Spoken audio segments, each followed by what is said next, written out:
എന്നാൽ അവസാനത്തോളം സഹിച്ചു നിൽക്കുന്നവൻ രക്ഷിക്കപ്പെടും. മത്തായിയുടെ സുവിശേഷം 24 അധ്യായം 14 വാക്യം. കർത്താവായ യേശുക്രിസ്തു പറയുകയാണ്, അവസാനത്തോളം പ്രത്യാശയോടെ കാത്തിരിക്കുന്ന, സഹിച്ചു നിൽക്കുന്ന ഒരു ജീവിതം. രക്ഷിക്കപ്പെടുന്നത് അവസാന നിമിഷം വരെയും കാത്തിരിക്കുന്നവരാണ്, പ്രതീക്ഷയോടെ നിൽക്കുന്നവരാണ്, പിന്മാറാതെ മുൻപോട്ട് പോകുന്നവരാണ്. എപ്പോഴാണ് ഈ അവസാനം?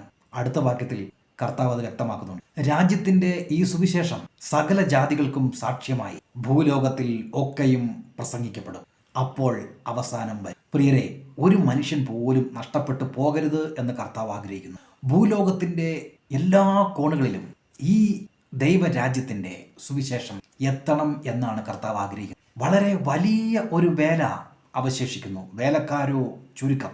ലോകം മുഴുവനേക്കാൾ മൂല്യമുള്ള ഒരാത്മാവ് ഓരോ മനുഷ്യന്റെ ഉള്ളിലും ഉണ്ട്. ഇത് നഷ്ടപ്പെട്ടു പോകുവാൻ അനുവദിച്ചുകൂടാ.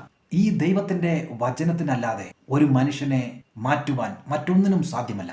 അതുകൊണ്ട് തന്നെ ഓരോ മനുഷ്യനോടും വ്യക്തിപരമായി തന്നെ ഈ ദൈവത്തിന്റെ സുവിശേഷം അറിയിക്കേണ്ടത് വളരെ അത്യാവശ്യമാണ്.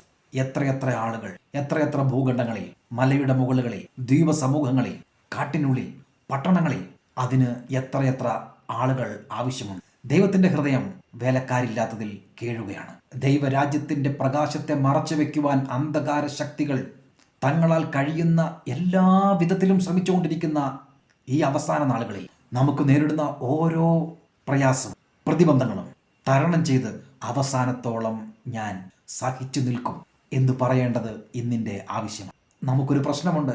അറിയാവുന്നവരായ നമുക്ക് അറിവില്ലാത്തവരായ മറ്റുള്ളവർ വികലമായ രീതിയിൽ ജീവിക്കുന്നത് കാണുമ്പോൾ അവരോട് വേണ്ടും വണ്ണം പ്രതികരിക്കാൻ അറിയാതെ സഹിച്ചു നിൽക്കുവാൻ കഴിയാത്ത ഒരു മനസ്ഥിതി നമുക്ക് വന്നു പോവുകയാണ്. എനിക്ക് ലഭിച്ചിരിക്കുന്നതെല്ലാം ദൈവത്തിൻ്റെ കൃപയാലാണ്. ഞാൻ ഇന്നായിരിക്കുന്നത് ദൈവകൃപ ഒന്നുകൊണ്ട് മാത്രമാണ്. ഈ രാജ്യത്തിൽ ഇന്ന് ഞാൻ അനുഭവിക്കുന്ന സന്തോഷം അത് മഹാകൃപ. ഈ ഒരു ബോധം എല്ലാം താറുമാറായി കിടക്കുന്നത് കാണുമ്പോഴും, നമുക്കെതിരെ പ്രതികൂലങ്ങൾ വരുമ്പോഴും, തിന്മയുടെ ശക്തികൾ വഞ്ചനയുടെ മാർഗത്തിലൂടെ ആധിപത്യം സ്ഥാപിക്കുന്നത് കൺമുൻപിൽ കാണുമ്പോഴും സഹിച്ചു നിൽക്കുക എന്നുള്ളത്, അവസാനത്തോളം സഹിച്ചു നിൽക്കുക എന്നുള്ളത് എത്ര പ്രയാസകരമായ കാര്യമാണ്. എന്നാൽ പിതാവായ ദൈവത്തിന്റെ സ്നേഹം, കർത്താവായ യേശുക്രിസ്തുവിന്റെ ജീവനുള്ള വചനം, നമ്മെ ആശ്വസിപ്പിക്കുന്ന, കുതിർക്കുന്ന പരിശുദ്ധാത്മാവിന്റെ സാന്നിധ്യം, ഇതെല്ലാം ചേർന്ന് ലോകം മുഴുവൻ സുവിശേഷത്തെ അറിയിക്കുക.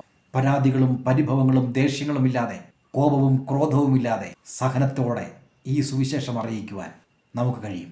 താഴ്മയോടെ ഈ രാജ്യത്തിന്റെ സുവിശേഷം സകല ജാതികൾക്കും സാക്ഷ്യമായി ഭൂലോകത്തിൽ എങ്ങും പ്രസംഗിക്കപ്പെടട്ടെ.